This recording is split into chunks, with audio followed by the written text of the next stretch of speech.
Can you hear Hello. me? Hello, hello. Hello. Yes, How are you? How are you, Simon? I was panicking. I was thinking, have I got this wrong? No, I was a bit late, so sorry. Sorry about that. Not a Uh, problem. but yeah, how are things? Welcome to my world. This This is it. This is is the way it it. is. That's how it is for most people, isn't it? Yeah. Yeah. So I wanted to thank you for your time actually to I've got talk. nowhere else to go. Basically, I guess because it's World Kidney Day, officially today, and I thought it'd be a great opportunity to find out about what you've been up to since I guess the last Transplant Games, and also a bit more about what's happening in the future, really. Yep. And is your work still around children and young people specifically, or are you doing more around the adults as well? At the moment, my focus is always the kids. You know, Yeah, kids and teens is what my day job is. yeah, My day job lasts 24 hours. It yeah, doesn't kind of stop, but because of the time I've got now, it really does involve everybody, especially looking to the future and coming out of this. It's a big step, and looking at the children, they're first into this, last out. yes, Adults are going to be out quicker yeah, and have that surety, and my focus is really, as soon as it is safe enough for them to come out, we've got stuff for them to actually go out, get yeah, involved with and do. And we're very lucky. We're working with a lot of sports associations at the moment yeah, that are going to work with us, that are what you wouldn't class as your mainstream sports, because they're probably not ready for that yet. You know, they might have been really focused on mainstream sports like cycling, swimming and yeah, running, but the majority is going to be pretty much at square one, and that's where we want to make sure that we've got the development opportunity to get them out on a gradual basis with family, yeah. mix with other people on their own time scale, to make sure that they're comfortable with it and they know they're in a safe environment, which is going to be new to a lot of people. Yeah, yeah. Um, no, I completely agree. I mean, like you say, it will probably take a bit of time for things to have are set in play as they once were, for example, where different mainstream sports can be done again. I have to just introduce Camilla, who you wouldn't have met before. She's the one of the research interns or for the renal patient support group, been doing some fantastic work. And I've invited her to join and ask any questions as well around sports and things around young people, because she's done her current research around looking at autosomal dominant polycystic kidney disease, and that Right. disease on a scientific level. But Camilla, you're free to join in and ask any questions as well if you like. Okay. First, I would like to know more what Simon is doing, how you making, how you doing that. You encourage young people and adults, like you said, in current time for exercise. I would like to hear more. Yeah. So What is your work exactly around that? so Thanks. in lockdown, we've been trying to do activities, linking in with other groups that I know. So they've got like Fun Day. We've been working with Premier Sport and doing Funky Kids. So they do dance sessions, and it's varied, and not too much, because we know that the families during lockdown have been really focusing on the academic side, which is, it's been hard work. You know, I've got a point up because he's normally upstairs. He's actually at school, which is it's an adjustment. But you know, getting the kids mentally and keeping them physically prepared, as much as they the parents and families can do, which is not easy. It's to juggle the time in a confined area. It's not easy, and a lot of people don't have the space, and that's the hardest thing. So during the lockdown, I've done FaceTime sessions with families on a one-to-one. We've had many messenger contacts just to keep them focused and positive that, we're there. We can't be there physically as we normally would doing satellite sessions and events and activities. And we work because I'm funded by Children in Need. That's what the link is. That's why I'm always in the yellow. And the focus is to try and get as many families to understand that the positives of exercise to start that next process. So I set up a YouTube site for different activities to have a go at. How to make balls out of paper and sellotape, for instance, just simple things, using socks or using frying pans, buckets, things to throw into, and just things that are at home, not necessarily sports equipment, but that they've got an opportunity to move, be active and smile. That's the biggest thing. Get the kids smiling and know that we're going to be there. I mean, we're lucky that the children so much aren't as embroiled in this as the teens are, because they're much more aware, and the younger ones are just getting on with it. Yeah, what do I do? Yeah, just get on with it, and they're smiling away. And the teens themselves, it's a tough time because their social interaction has been lost. And I think once we get back into normality, that's where we can then open the door again and get that mix of going forward.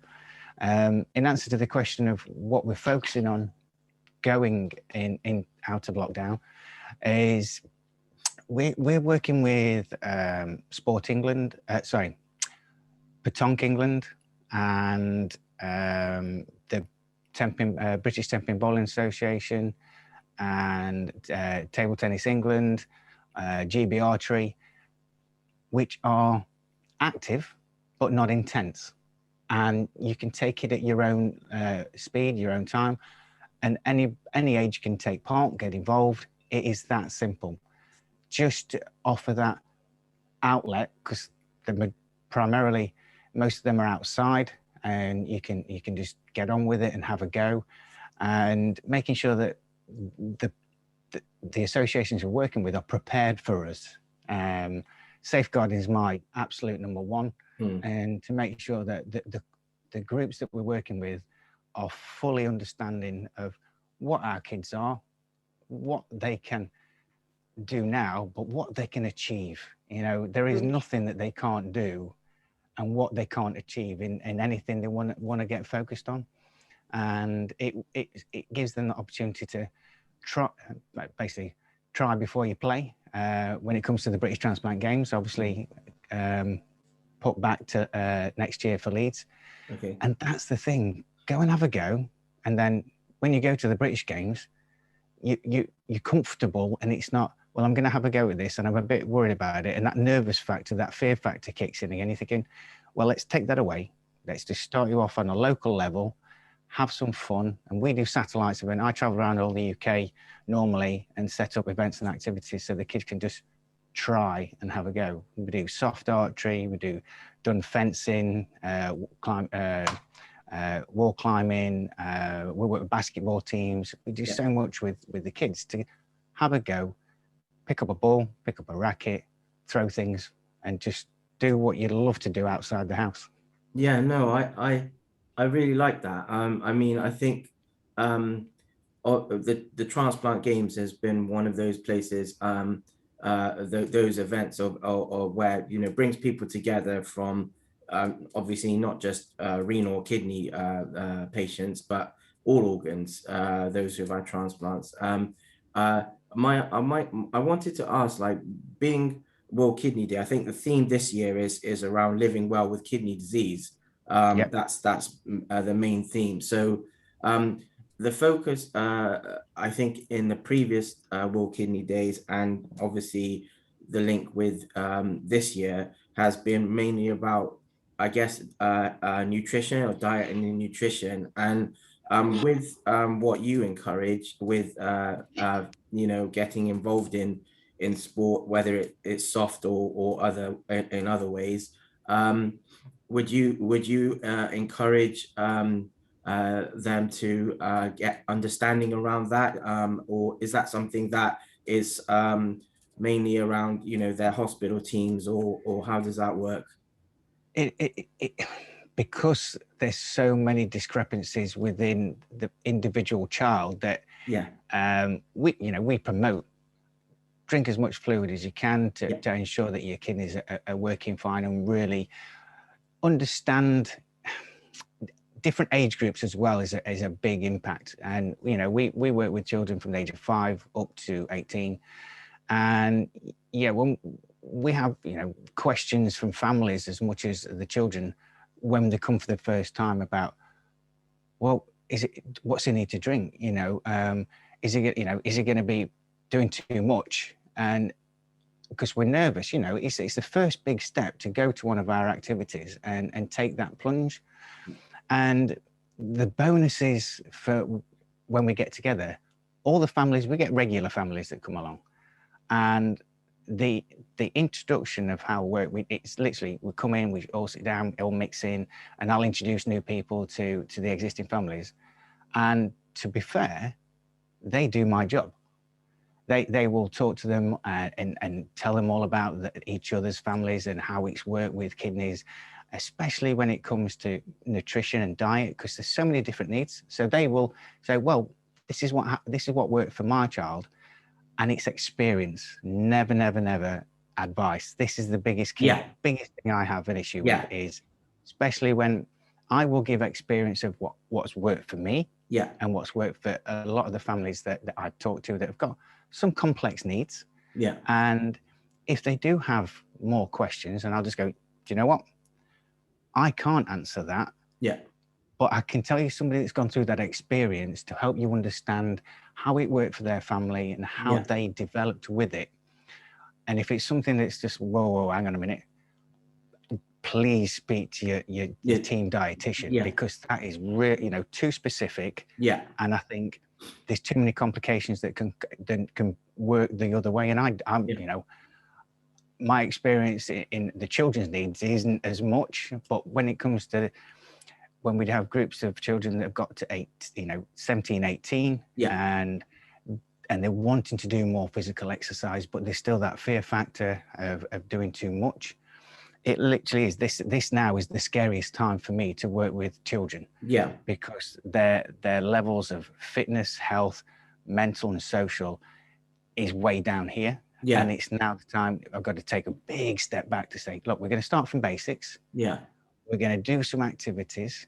But if you get tired, if you have any concern when you're doing something, you stop. We talk to your family and say, well, this is great. We know where you are on a physical level, but have you had a drink? No, I forgot.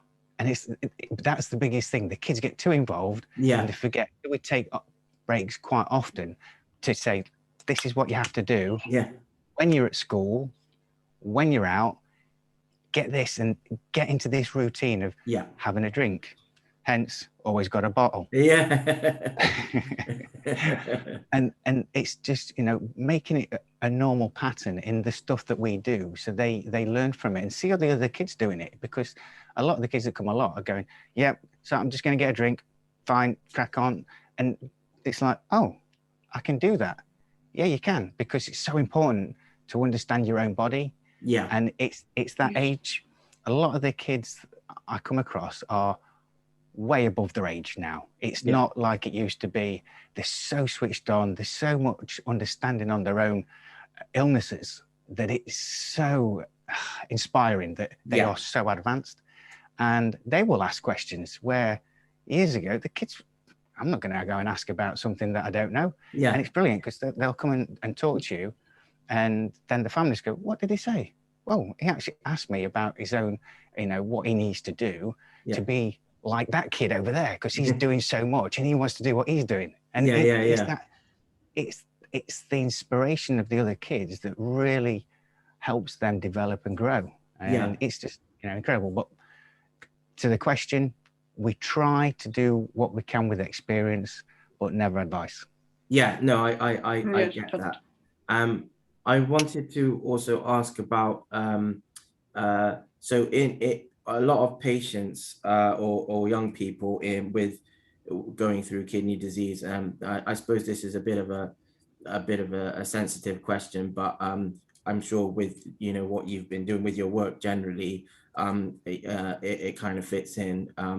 A lot of patients, young and old, with this particular disease or long-term condition, they would be in in a environment where they're basically shielded or have been shielding.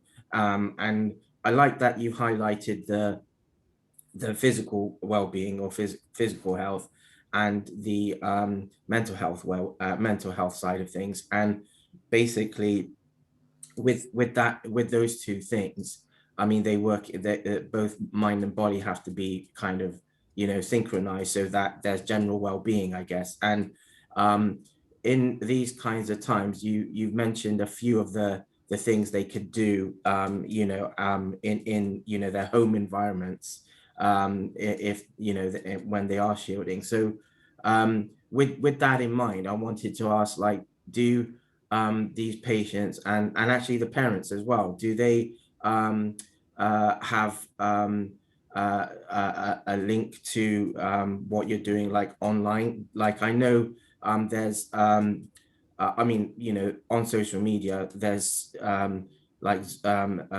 suppose there's videos that people can go on and have a look and see that they do those sorts of activities, but also like you said, not everyone is either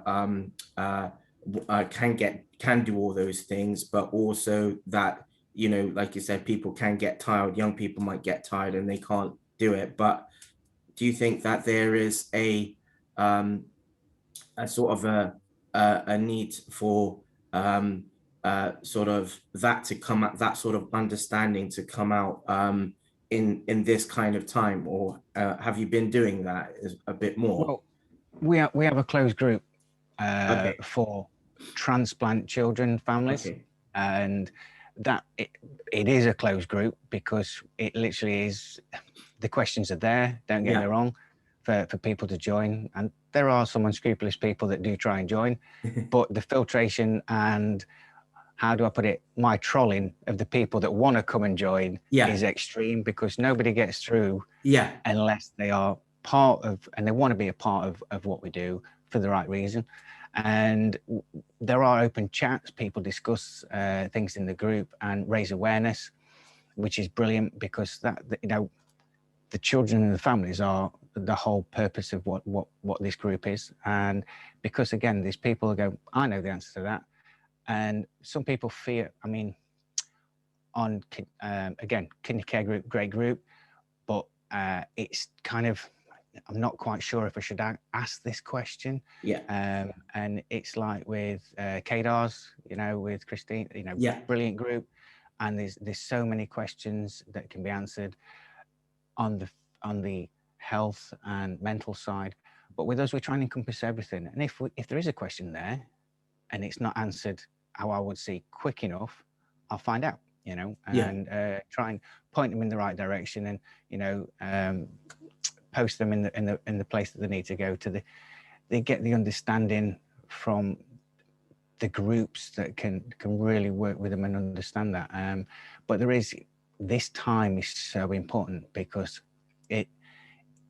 we really need to step up our game for the children, the teens, the adults that are going to come out of this, because the biggest issue is the mental side. It's going out that door for the first time to actually go and do something, which is then you've got the three. You've got the physical, you've got the social, and the mental, and all of those intertwine, and you need them all to work for it to work. And I think that's where a good friend of mine, Gareth Wiltshire, did a webinar recently, and put it in perspective of the study of how important you have to have everything in place. And how do you get everything in place when you're not really sure how to get out the door in the first place? And that's one of the biggest keys that we're going to come out of this. And I know with Transplant Sport, our Transplant Sport group is great. Again, closed group, so many people involved, all ages, all backgrounds, you know, and it's such an open discussion. If anybody's got a problem, they'll talk. And that also still relates to the children, but it's why am I going to go out the door? What is there for me to go out the door for? You're right, yeah. Put in that effort. Yes. And as much as the games is perfect for that, because I've got a purpose. It worked for me. My goal, I had my kidney January 2015. My goal was to get to the British Games in 6 months. Right. And the hardest thing for me, for the families, for the kids, is to put it down on paper. These are my goals for the next 6 months, for my next year, for my next 3 years, and setting them down so they're there. You know, you're not going to complete them all, but if you put them down there, you've got a purpose to take that next step. And it's a goal, so you've got to have a little bit of a passion about it. And if you've got a passion about something, it gives you that push, and then it becomes more of a reality, and you've got step change. You tick off your goals, and then there's that one big thing at the end that you really, really want to do. But your time is how long it takes to get there. There's no rush to get there, but it's putting those little goals in place to give you that opportunity and give you that spark to start again and really push yourself going forward. It's like having basically almost like a shopping list, isn't it? Just and setting those milestones and aiming for small things first, and then reaching up to bigger things. Small steps, massive goals. Yeah. Camilla, did you want to say anything? Do you want to say? Yes, so basically came one question for me now across. I'm a member of KDAS as well, as you mentioned before, and I came across many questions from parents, like them children want to exercise, want to do some sport, like play football, for example, but they're scared, they don't know where to start from. So what would be your answer for this kind of question? Or like we said before, we cannot give advice, but where would you like to start? I think it would be good, like you mentioned before, about the list, making a list of progress during the time. But is there anything more? There is. You've picked a sport there that's very close to my heart. I coach, teach, and play still. But that first step is it the child's fear or is it the parent's fear? That's the big difference there, because the kids have got no fear. I want to go and play football with my mates. Why can't I? And for a parent to say, you've had a kidney, you can't play. It's like, well, it's just not fair. However, the opportunities are there. There's going to be more opportunities coming with all the sports we're going to be doing to give children the option. We did it at the British Games. You have a social football event that gives the children a chance to have a go, because it's in a very tight, restricted, controlled environment. It's safe. The people that are there understand it. The people that are reffing or in charge understand it, and the rules are very, very tight. And that is the bonus of the British Games and the transplant sport. We have tight rules on every sport we do. This is why the satellite events that we're going to be rolling out are going to be perfectly suited for the children that have had kidney transplants, because it just gives them the confidence and knowledge that, do you know what? I can relax. I know that all this is going to be strictly monitored. It's going to be fun and exciting, and my kid's going to have a great time. But those kids want to go and play football with their mates on the park. They want to go and play football with the team. They want to get involved. that's the next step, without a doubt, you know. But it's getting that the children and the families the confidence first to go, do you know what? I'm happy now. We've got to that point. I know that my kid loves football. He's going to get involved. And the bonuses with the local clubs now, the safeguarding. I'm part of a club near me. My 14-year-old lad goes to, and I've done all my certificates online, safeguarding and everything else. And the club is so much about inclusion, the kids having fun. If they win, brilliant. It's a bonus, but the safety of the kids is paramount. And this is where that first step is great. If they go to a club and they go and look at the club, look at the team that kid, that a child is able to join at their age group, there's so many different clubs around that they can go and watch. And you've got girls, boys playing together, because at the younger age, they mix in, and they can stay as a mixed team until they get to a certain age. And then by that stage, they can make a decision if they want to go carry on playing, carry on with the team, go into boys or a girls team. But the confidence, that's way past that. We've gone way past that by that stage. It's the first step is, if the child is so passionate about getting into football, which I'm so glad they are, they should also do many other sports, but don't get me started.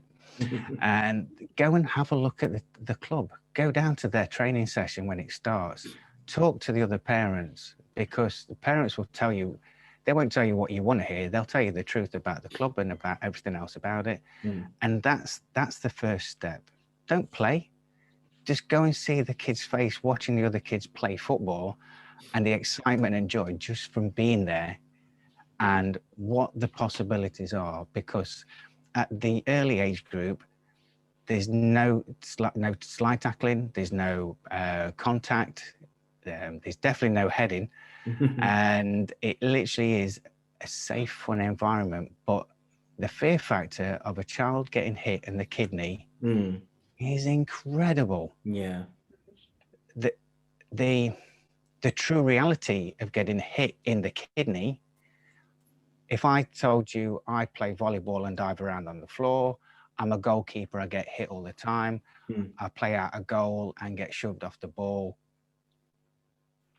My kidney, as you know, it's not had an impact, it's not had an effect. EGFR has not changed, creatinine's not changed, the fluid's not changed. The only time I have a problem is if I don't drink enough.